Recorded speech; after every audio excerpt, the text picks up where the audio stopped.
So to recap, the Omicron variant is now wreaking havoc throughout the US and the rest of the world, and we're now seeing at least 100,000 new cases of COVID every single day here in the US, with estimates showing that it could get a lot worse. But there are some people suggesting that there's no reason to worry because, yes, while Omicron is quite contagious and we may see a lot of infections, it's not going to be very deadly. We're not going to see a big spike in the death numbers, and the evidence that people base that off of is the fact that we have this data out of South Africa, where the variant is believed to have originated, and it just wasn't all that deadly there. Well, there's this great piece now in NPR highlighting that what we saw in South Africa may not exactly match up with what we're going to see here in the US. We certainly hope that it does. We certainly hope that there's not this big spike in the death numbers, but we don't know for sure. We can't exactly bank on that. A study out of South Africa with 200,000 COVID positive participants, about a quarter of whom had serious underlying health conditions, was underway between September and November of this year. So that's the tail end of the Delta wave along with the beginning of the Omicron wave. Researchers found that as time went on and Omicron became dominant, there was a 30% drop in hospitalizations from this pool of people with the COVID cases.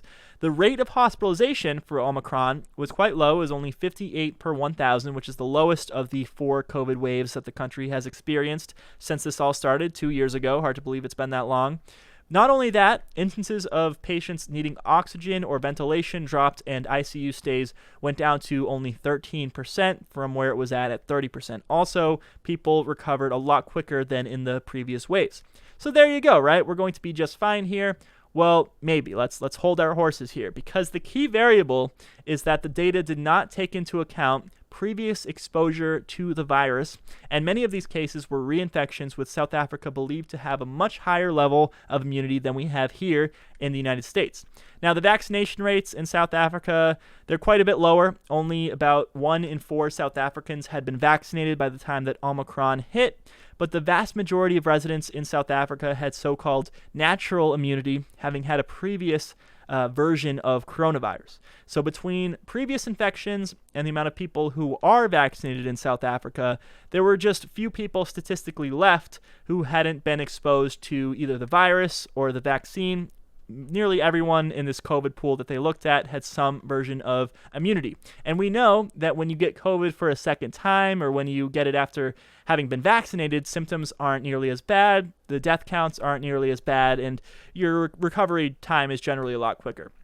So key to understanding this may be to figure out the number of people in the US with no previous exposure to COVID or the vaccine, and we'll have to wait and see how this is going to affect them. As of now, about 62% of Americans have been vaccinated, fully vaccinated with the 2 doses, and an estimated 20% of Americans have been infected with COVID since the start of the pandemic. It's hard to believe it's only 20%. You'd think it'd be a lot higher than that number. Now, obviously, there's going to be some crossover between these two groups of people, because some people got vaccinated and then later got a breakthrough case of COVID. There's also people who got COVID early on and then later got vaccinated. So you can't just add up the 2 numbers and come up with your overall immunity number. But when you actually crunch the numbers, when you do it appropriately, it turns out that 20% of Americans, that's 66 million people, have no immunity at all.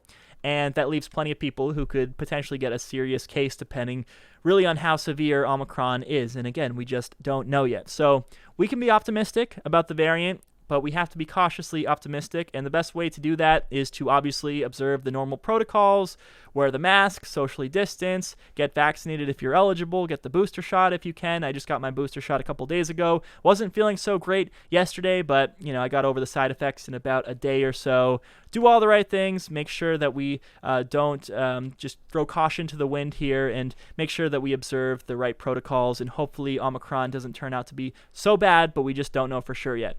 We're going to go to a break. We'll be back with much, much more on The David Pakman Show right after this.